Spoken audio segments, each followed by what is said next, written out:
Let's go! It's time for the Lady Charmaine's Gospel Minute, keeping you up to date on all your favorite celebrities in the gospel music industry. From tour dates, CD releases, and all your favorite gospel television shows. It's not Hollywood gossip. It's the Gospel Minute with Lady Charmaine. My guest today is a Sony studio executive who has been able to integrate his faith in Hollywood. He has worked with such blockbuster films such as The Karate Kid, The Pursuit of Happiness, Not Easily Broken, and most recent Bishop T.D. Jakes' Jumping the Broom. And here to talk about how he is able to bridge faith and film, help me welcome Sony Studios executive and author of the new book Produced by Faith, Mr. Devon Franklin, to the show. How you doing, Devon?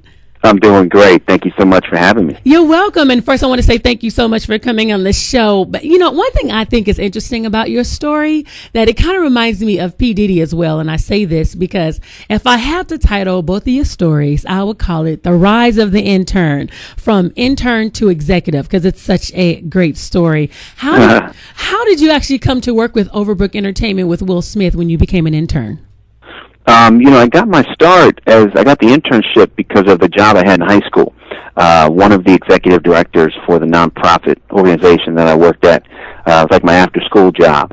He was best friends with the screenwriter that wrote the movie Set It Off. And so when I came to USC, he put me in touch with that screenwriter, and the screenwriter's name was Takashi Buford. And Takashi is the one that recommended that we get in touch and go get an interview for Handprint Entertainment, which at the time was the management company for Will Smith. So that's really how I got my in. And then once Will started his own company, I became an intern there, and I interned there my junior and senior year. But it all came from that first job that I got back in high school. Now, one thing I like about you could tell that you had a heart to serve. And do you find it interesting now that people, they don't want to intern or volunteer. They just want to start, being in leadership positions. And where did that actually come from, that heart? Because you were able to move up. How were you able to move up from being an intern to an executive? What was your road? Part of it was just the process. I mean, I in school, I'd really treated my internship very seriously. I treated it as my only opportunity to get into the business. I never, had any sort of idea that, if I don't make it here, I'll make it somewhere else. No, I mean, I felt like if I didn't make it in my internship and I didn't make it work, then my career was not going to work. So having that sort of perspective and putting that sort of seriousness on it really, helped me look at everything as part of purpose. And so working those 4 years as an intern, looking to get the assistant job, I wasn't, initially I thought, I want to be an executive when I graduate, but I knew that wasn't realistic. And I definitely needed the time to, go through being an assistant. So once I graduated, I was fortunate enough to get an assistant position and, worked that assistant position for, pretty much a year and a half, and then was able to get my first executive job with Tracy. So the key was, working hard, working long, putting in the work, laying the foundation. And years later, I realized how important that was because, certainly sometimes we think it's overnight success, but, as fast as you make it, if you don't have the foundation, you will be out of the business that fast too. So, the process in laying this really solid foundation has helped me tremendously, because I also, I think a lot of times people only look in the immediate and not in the long term. And you say, hey, well, I want to have a career, and a career should span decades, and you don't get a premium for how fast you get it. It's only a matter of when you get it, how long can you sustain it. And I find that when you put in the work and you commit to the process, you actually be able to sustain success throughout a career versus getting it for a moment and losing it. That right there, I think those are some wise words when you look at it as a career, because you said it spans a decade, and some people want to get in it, for whatever they can to get out of it really quickly, money, and then bounce on out. But if this is going to be a career, thank you for that. Now, you're from the Bay Area like I am. You're from Oakland, California. That's right. Yeah, That's right. And I hear that you're a pastor also. Your uncle pastors a church in Oakland called Wings of Love. So I heard through the grapevine. I did my homework. Yes, East Oakland. Yeah, and I hear you go back sometimes and minister at the church sometimes. I do all the time. I mean, I was just up there, spoke for our 23rd anniversary, which was in September. And it's my home church, so I am there and do as much as I can to get back up there as often as possible, because they certainly have supported me and are the foundation for the ministry that I do. Now, do you find it difficult sometimes to be a minister and a movie executive? And when it comes to your convictions sometimes and to scripts, do you ever feel like there's sometimes a spiritual battle when it comes to that?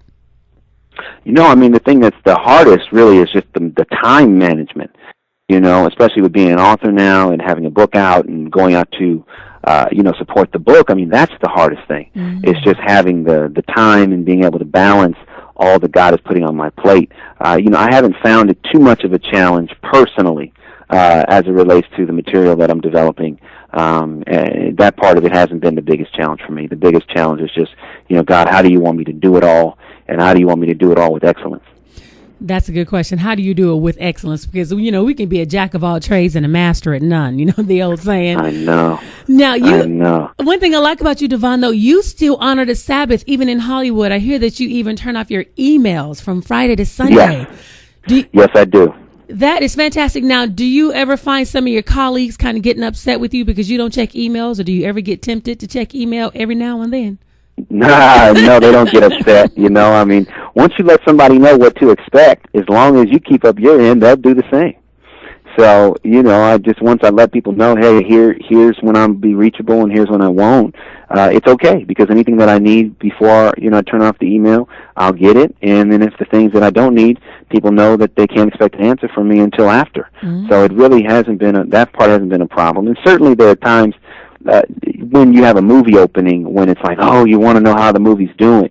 And, usually I can't find out really how we're doing until Saturday night. So that's probably the time when it's most tempting just to be like, Lord, you'll understand. But, I don't do it and say, hey, it ain't going to change the result. So, right. I'll get the results once the email comes back on when the Sabbath is done. Now, you have such powerful convictions. What advice would you give someone who is afraid to stand up for their faith and convictions in the entertainment industry? I would say that, if you have convictions and you have beliefs and you won't stand for them, one, how strong are those beliefs and convictions to begin with? Mm-hmm. And two, is it really worth what you're going to give up? Because so much of what we believe is integral to our own identity. And so when you give up what you believe in, you give up who you are. And in giving up who you are, if you become completely up for grabs and anything goes, you will find that you'll have more difficulty maintaining a successful career, because the insecurity of, well, how did I get this position? What did I take to give it up? And then you'll do anything out of desperation to keep that position. And when we give ourselves over to something like that, I think we become less effective and less successful, because, what makes us, what people pay us for is our individuality, our uniqueness, and how we view the world. And when you give up those things in search of quote-unquote success, I have to say, well, step back and say, do you understand that you're also giving up a part of how you view the world and what makes you unique and what makes you have value? What makes us valuable is our point of view. Mm-hmm. And what colors our point of view is what we believe. So you actually are giving up the very thing that adds value to the bottom line of the company, and in the long term will allow you to be more successful. In the short term, sure, you could compromise all day, give up what you believe, and it's possible to climb the corporate ladder or excel in any field. But we are intimately aware of what we give up on the way to success, and I argue that that's one of the reasons why sometimes we can't find peace, because we know that maybe at certain times we should have held firm and we didn't. I would caution anyone against giving up what you believe in order to maintain success, because I would argue that it's not real success that you'll achieve in exchange.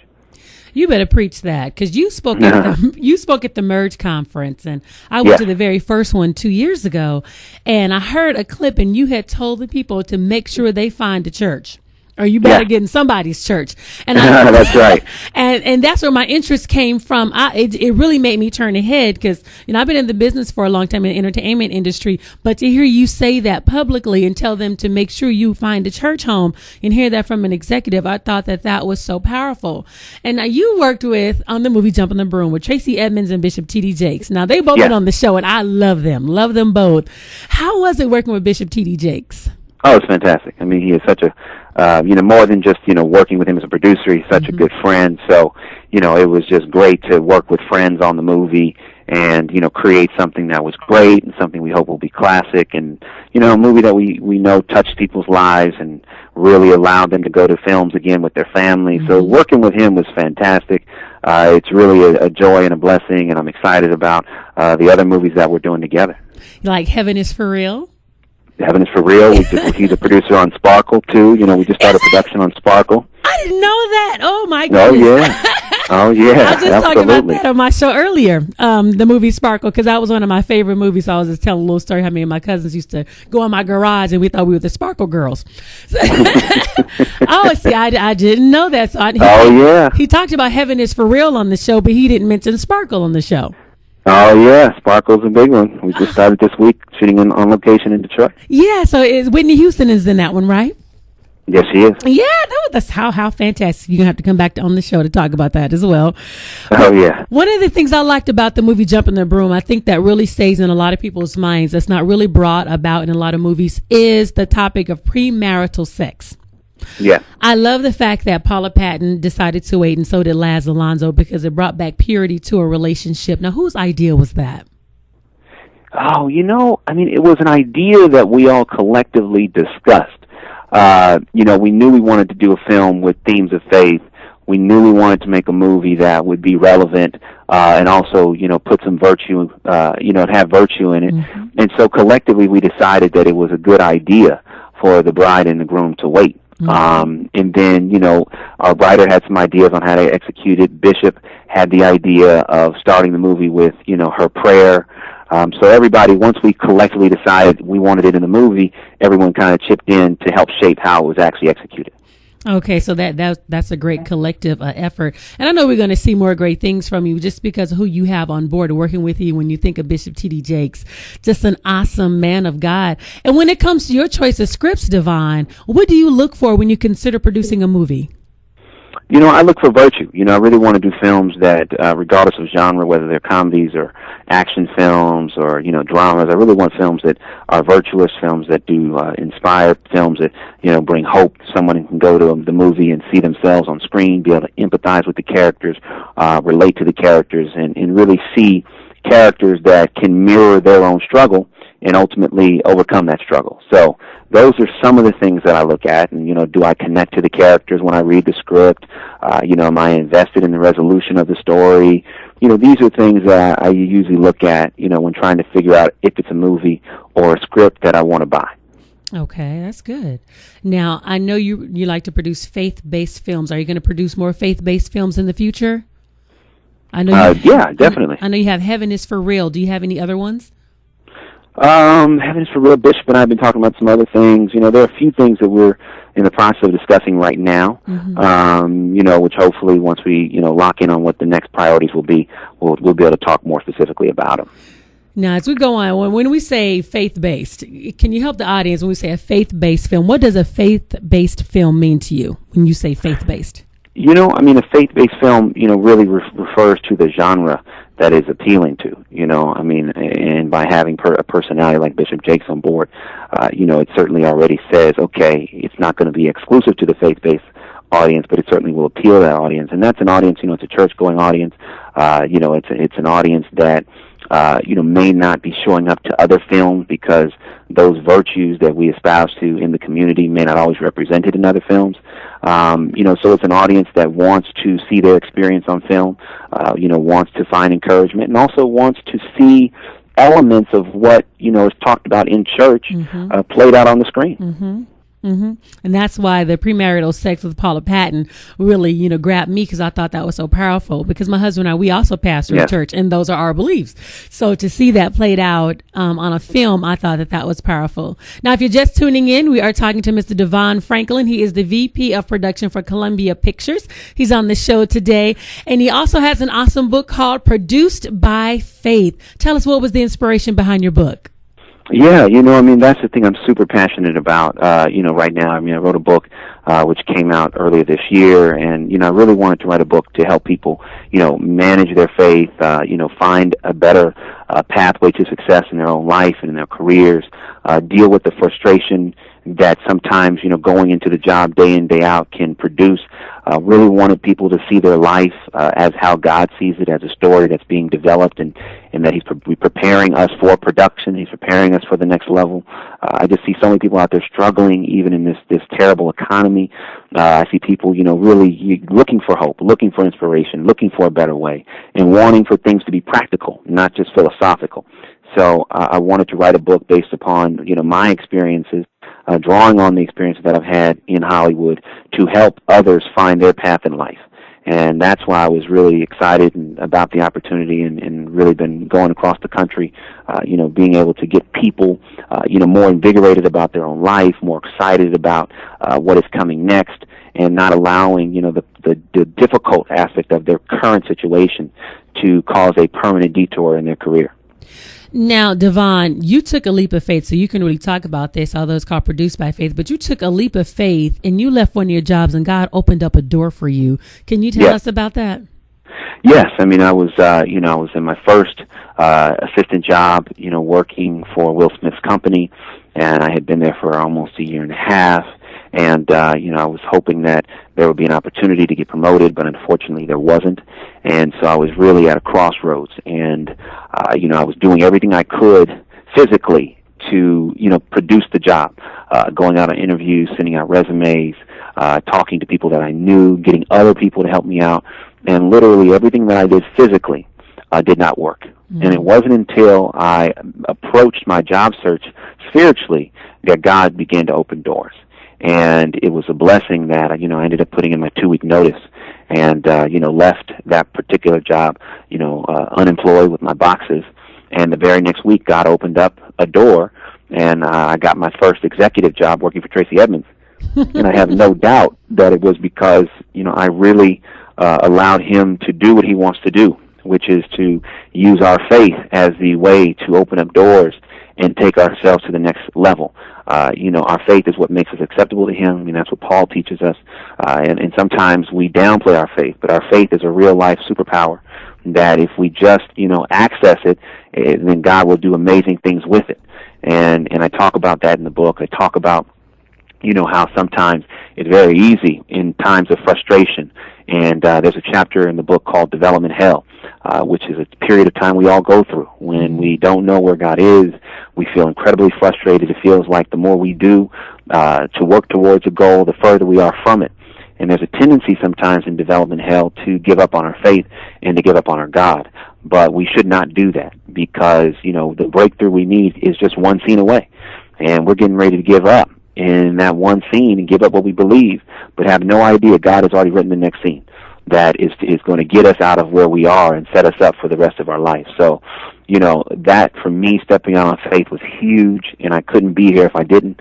And it's something that I don't do, on a one-time basis. I make it a part of my life and my career. I couldn't do what I do without faith. I couldn't be here even talking to you if it wasn't committing to a journey of faith.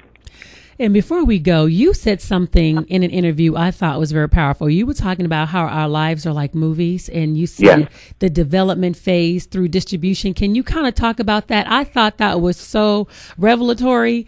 And it was 3 things. You said development. I remember development and distribution. I can't remember the middle one.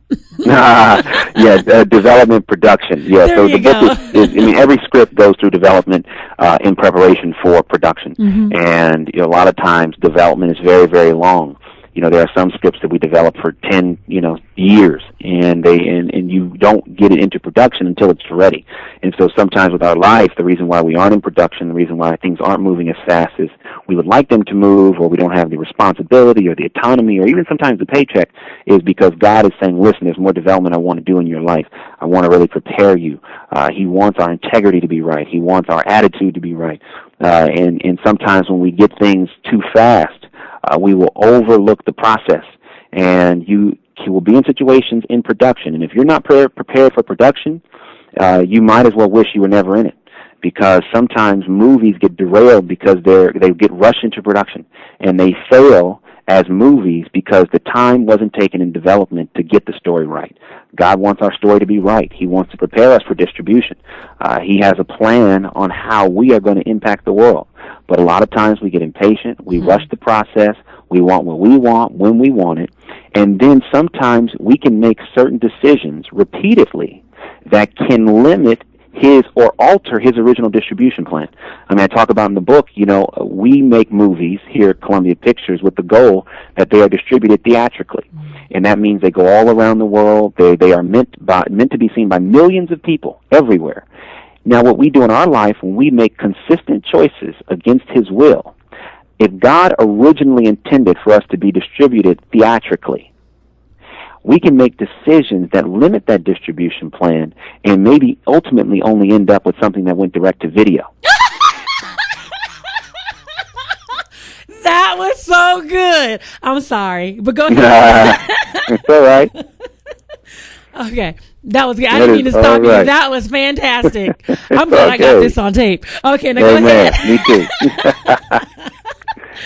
You preaching to somebody right now, because that is so revelatory, because you gotta like my brother Tim, you gotta watch what you plant, because you don't want to reach that harvest. But that is so good. You might go direct to video instead of going to the big screen. Oh, that was fantastic. So I might have to bring you to speak, because I like you.